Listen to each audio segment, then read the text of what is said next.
Hi എല്ലാവർക്കും ഒരു പുതിയ വീഡിയോയിലേക്ക് സ്വാഗതം. PSC മുൻവർഷങ്ങളിൽ ചോദിച്ച ചോദ്യങ്ങളും അതുമായി റിലേറ്റഡ് ഫാക്ട്സുമാണ് നോക്കുന്നത്. ക്വസ്റ്റ്യനിലേക്ക് പോവാം. ക്വസ്റ്റ്യൻ: ഓങ്കോളജി ഏത് രോഗവുമായി ബന്ധപ്പെട്ട ചികിത്സയാണ്? ഓങ്കോളജി ഏത് രോഗവുമായി ബന്ധപ്പെട്ട ചികിത്സയാണ്? ക്യാൻസർ. ഓങ്കോളജി ക്യാൻസറുമായി ബന്ധപ്പെട്ട ചികിത്സയാണ്.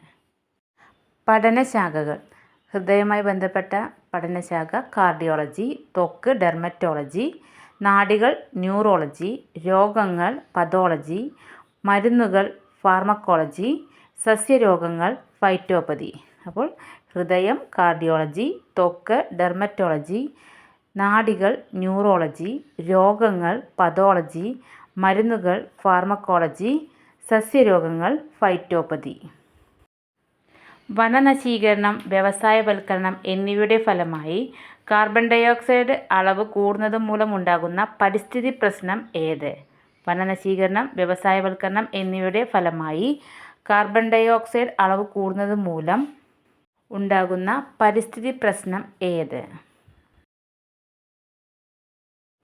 ആഗോളതാപനം.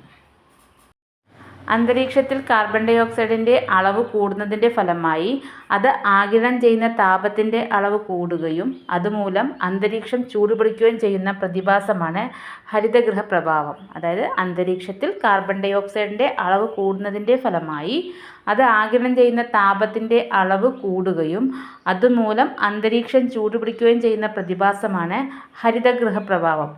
ആഗോളതാപനത്തിന് കാരണമാകുന്ന മറ്റു വാതകങ്ങളാണ് ക്ലോറോ ഫ്ലൂറോ കാർബൺ, അതുപോലെ നീരാവി, മീഥെയ്ൻ. ആഗോളതാപനത്തിന് കാരണമാകുന്ന മറ്റു വാതകങ്ങളാണ് ക്ലോറോ ഫ്ലൂറോ കാർബൺ, നീരാവി, മീഥെയ്ൻ. അപ്പോൾ അന്തരീക്ഷത്തിൽ കാർബൺ ഡയോക്സൈഡിൻ്റെ അളവ് കൂടുന്നതിൻ്റെ ഫലമായി അത് ആഗിരണം ചെയ്യുന്ന താപത്തിൻ്റെ അളവ് കൂടുകയും അതുമൂലം അന്തരീക്ഷം ചൂടുപിടിക്കുകയും ചെയ്യുന്ന പ്രതിഭാസമാണ് ഹരിതഗൃഹ പ്രഭാവം. ആഗോളതാപനത്തിന് കാരണമാകുന്ന മറ്റു വാതകങ്ങളാണ് ക്ലോറോ ഫ്ലൂറോ കാർബൺ, നീരാവി, മീഥെയ്ൻ. ഹരിതഗൃഹവാതകങ്ങളുടെ തോത് ക്രമാതീതമായി വർദ്ധിക്കുന്നതിൻ്റെ ഫലമായി ഭൂമിയുടെ ശരാശരി താപനിലയിൽ ഉണ്ടാകുന്ന വർധനവാണ് ആഗോളതാപനം. ഹരിതഗൃഹവാതകങ്ങളുടെ തോത് ക്രമാതീതമായി വർദ്ധിക്കുന്നതിൻ്റെ ഫലമായി ഭൂമിയുടെ ശരാശരി താപനിലയിൽ ഉണ്ടാകുന്ന വർധനവാണ് ആഗോളതാപനം. ഹരിതഗൃഹ പ്രഭാവം തടയുന്നതിനായി 1997 അന്തർദേശീയ തലത്തിൽ ഉണ്ടാക്കിയ ഉടമ്പടിയാണ് ക്യോട്ടോ പ്രോട്ടോക്കോൾ. ഹരിതഗൃഹ പ്രഭാവം തടയുന്നതിനായി 1997 അന്തർദേശീയ തലത്തിൽ ഉണ്ടാക്കിയ ഉടമ്പടി ക്യോട്ടോ പ്രോട്ടോക്കോൾ. അപ്പോൾ ഹരിതഗൃഹവാതകങ്ങളുടെ തോത് ക്രമാതീതമായി വർദ്ധിക്കുന്നതിൻ്റെ ഫലമായി ഭൂമിയുടെ ശരാശരി താപനിലയിൽ ഉണ്ടാകുന്ന വർധനവാണ് ആഗോളതാപനം. അതുപോലെ ഹരിതഗൃഹ പ്രഭാവം തടയുന്നതിനായി 1997 അന്തർദേശീയ തലത്തിൽ ഉണ്ടാക്കിയ ഉടമ്പടി ക്യോട്ടോ പ്രോട്ടോക്കോൾ. ക്യോട്ടോ പ്രോട്ടോക്കോൾ നിലവിൽ വന്ന വർഷം 2005 ക്യോട്ടോ പ്രോട്ടോക്കോൾ നിലവിൽ വന്ന വർഷം 2005. 1997 ക്യോട്ടോ പ്രോട്ടോക്കോളിന് പകരം 2015 നിലവിൽ വന്ന ഉടമ്പടിയാണ് പാരീസ് ഉടമ്പടി. 1997 ക്യോട്ടോ പ്രോട്ടോക്കോളിന് പകരം 2015 നിലവിൽ വന്ന ഉടമ്പടി പാരീസ് ഉടമ്പടി. പാരീസ് ഉടമ്പടിയിൽ ഇന്ത്യ ഒപ്പുവെച്ചത് 2016 ഒക്ടോബർ 2-നാണ്. പാരീസ് ഉടമ്പടിയിൽ ഇന്ത്യ ഒപ്പുവെച്ചത് 2016 ഒക്ടോബർ 2-ന്. പാരീസ് ഉടമ്പടിയിൽ നിന്നും 2017 ജൂൺ 1-ന് പിന്മാറിയ പ്രമുഖ രാജ്യം അമേരിക്ക. പാരീസ് ഉടമ്പടിയിൽ നിന്ന് 2017 ജൂൺ 1-ന് പിന്മാറിയ പ്രമുഖ രാജ്യം അമേരിക്ക. അപ്പോൾ ക്യോട്ടോ പ്രോട്ടോക്കോൾ നിലവിൽ വന്ന വർഷം 2005. 1997 ക്യോട്ടോ പ്രോട്ടോക്കോളിന് പകരം 2015 നിലവിൽ വന്ന ഉടമ്പടി പാരീസ് ഉടമ്പടി. പാരീസ് ഉടമ്പടിയിൽ ഇന്ത്യ ഒപ്പുവെച്ചത് 2016 ഒക്ടോബർ 2-ന്. പാരീസ് ഉടമ്പടിയിൽ നിന്ന് 2017 ജൂൺ 1-ന് പിന്മാറിയ പ്രമുഖ രാജ്യം അമേരിക്ക. 2023 കാലാവസ്ഥാ ഉച്ചകോടി വേദി UAE. 2023 കാലാവസ്ഥാ ഉച്ചകോടി വേദി UAE. 2022 കാലാവസ്ഥാ ഉച്ചകോടി വേദി ഷാം അൽ ഷെയ്ഖ്, ഈജിപ്തിലെ ഷാം അൽ ഷെയ്ഖ്. അതുപോലെ 2021 കാലാവസ്ഥാ ഉച്ചകോടി വേദി ഗ്ലാസ്ഗോ, സ്കോട്ട്ലൻഡിലെ ഗ്ലാസ്ഗോ. അപ്പോൾ 2023 കാലാവസ്ഥാ ഉച്ചകോടി വേദി UAE, 2022 കാലാവസ്ഥാ ഉച്ചകോടി വേദി ഷാം അൽ ഷെയ്ഖ്, ഈജിപ്ത്.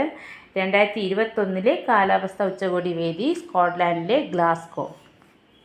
അടുത്ത ക്വസ്റ്റ്യൻ, കേരള ഗവൺമെൻറ് മാരക രോഗങ്ങളുടെ ചികിത്സയ്ക്കായി നടപ്പിലാക്കി വരുന്ന പദ്ധതിയുടെ പേരെന്ത്? കേരള ഗവൺമെൻറ് മാരക രോഗങ്ങളുടെ ചികിത്സയ്ക്കായി നടപ്പിലാക്കി വരുന്ന പദ്ധതിയുടെ പേരെന്ത്? കാരുണ്യ. സംസ്ഥാന സർക്കാരിൻ്റെ സൗജന്യ ക്യാൻസർ ചികിത്സാ പദ്ധതി സുകൃതം. സംസ്ഥാന സർക്കാരിൻ്റെ സൗജന്യ ക്യാൻസർ ചികിത്സാ പദ്ധതി സുകൃതം. കേരളത്തിലെ പൊതുജനങ്ങൾക്കായി കേരള IT മിഷൻ നടപ്പാക്കുന്ന കമ്പ്യൂട്ടർ സാക്ഷരതാ പദ്ധതി അക്ഷയ.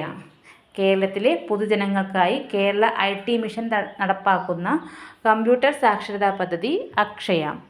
18 വയസ്സിൽ താഴെയുള്ള മാരക രോഗങ്ങൾ ബാധിച്ച കുട്ടികൾക്ക് ചികിത്സാ സഹായം നൽകുന്ന സംസ്ഥാന സർക്കാർ പദ്ധതി താലോലം. 18 വയസ്സിൽ താഴെയുള്ള മാരക രോഗങ്ങൾ ബാധിച്ച കുട്ടികൾക്ക് ചികിത്സാ സഹായം നൽകുന്ന സംസ്ഥാന സർക്കാർ പദ്ധതി താലോലം. അപ്പോൾ സംസ്ഥാന സർക്കാരിൻ്റെ സൗജന്യ ക്യാൻസർ ചികിത്സാ പദ്ധതി സുകൃതം. കേരളത്തിലെ പൊതുജനങ്ങൾക്കായി കേരള IT മിഷൻ നടപ്പിലാക്കുന്ന കമ്പ്യൂട്ടർ സാക്ഷരതാ പദ്ധതി അക്ഷയ. 18 വയസ്സിൽ താഴെയുള്ള മാരക രോഗങ്ങൾ ബാധിച്ച കുട്ടികൾക്ക് ചികിത്സാ സഹായം നൽകുന്ന സംസ്ഥാന സർക്കാർ പദ്ധതി താലോലം. കേൾവി വൈകല്യമുള്ള കുട്ടികൾക്ക് സൗജന്യമായി കേൾവി ഉപകരണങ്ങൾ നൽകുന്ന പദ്ധതി ശ്രുതിതരംഗം. കേൾവി വൈകല്യമുള്ള കുട്ടികൾക്ക് സൗജന്യമായി കേൾവി ഉപകരണങ്ങൾ നൽകുന്ന പദ്ധതി ശ്രുതിതരംഗം. കേരളത്തിലെ ഗവൺമെൻറ് ആശുപത്രികളെ കാര്യക്ഷമമാക്കാൻ വേണ്ടിയുള്ള സർക്കാർ പദ്ധതി ആർദ്രം. കേരളത്തിലെ ഗവൺമെൻറ് ആശുപത്രികളെ കാര്യക്ഷമമാക്കാൻ വേണ്ടിയുള്ള സർക്കാർ പദ്ധതി ആർദ്രം. കിഡ്നി രോഗങ്ങൾ ബാധിച്ച ദാരിദ്ര്യരേഖയ്ക്ക് താഴെയുള്ള ആളുകൾക്ക് ധനസഹായം നൽകുന്ന സംസ്ഥാന സർക്കാർ പദ്ധതി സമാശ്വാസം. കിഡ്നി രോഗങ്ങൾ ബാധിച്ച ദാരിദ്ര്യരേഖയ്ക്ക് താഴെയുള്ള ആളുകൾക്ക് ധനസഹായം നൽകുന്ന സംസ്ഥാന സർക്കാർ പദ്ധതി സമാശ്വാസം.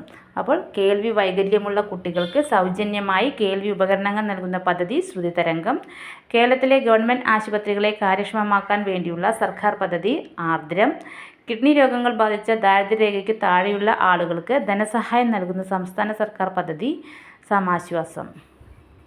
അവയവദാനം പ്രോത്സാഹിപ്പിക്കുന്നതിനായുള്ള സംസ്ഥാന സർക്കാർ പദ്ധതി മൃതസഞ്ജീവനി. അവയവദാനം പ്രോത്സാഹിപ്പിക്കുന്നതിനായുള്ള സംസ്ഥാന സർക്കാർ പദ്ധതി മൃതസഞ്ജീവനി. നിരക്ഷരരായുള്ളവർക്ക് 4ാം ക്ലാസ് തുല്യതാ വിദ്യാഭ്യാസം നൽകുന്ന സാക്ഷരതാ മിഷൻ പദ്ധതി അതുല്യം. നിരക്ഷരരായുള്ളവർക്ക് 4ാം ക്ലാസ് തുല്യതാ വിദ്യാഭ്യാസം നൽകുന്ന സാക്ഷരതാ മിഷൻ പദ്ധതി അതുല്യം. ഇന്ത്യയിലെ എല്ലാ വിമാനത്താവളങ്ങളിലൂടെയും കുറഞ്ഞ നിരക്കിലുള്ള യാത്ര സാധ്യമാക്കുന്ന പദ്ധതി ഉഡാൻ. ഇന്ത്യയിലെ എല്ലാ വിമാനത്താവളങ്ങളിലൂടെയും കുറഞ്ഞ നിരക്കിലുള്ള യാത്ര സാധ്യമാക്കുന്ന പദ്ധതി ഉഡാൻ. അപ്പോൾ അവയവദാനം പ്രോത്സാഹിപ്പിക്കുന്നതിനായുള്ള സംസ്ഥാന സർക്കാർ പദ്ധതി മൃതസഞ്ജീവനി. നിരക്ഷരരായുള്ളവർക്ക് 4ാം ക്ലാസ് തുല്യതാ വിദ്യാഭ്യാസം നൽകുന്ന സാക്ഷരതാ മിഷൻ പദ്ധതി അതുല്യം. ഇന്ത്യയിലെ എല്ലാ വിമാനത്താവളങ്ങളിലൂടെയും കുറഞ്ഞ നിരക്കിലുള്ള യാത്ര സാധ്യമാക്കുന്ന പദ്ധതി ഉഡാൻ.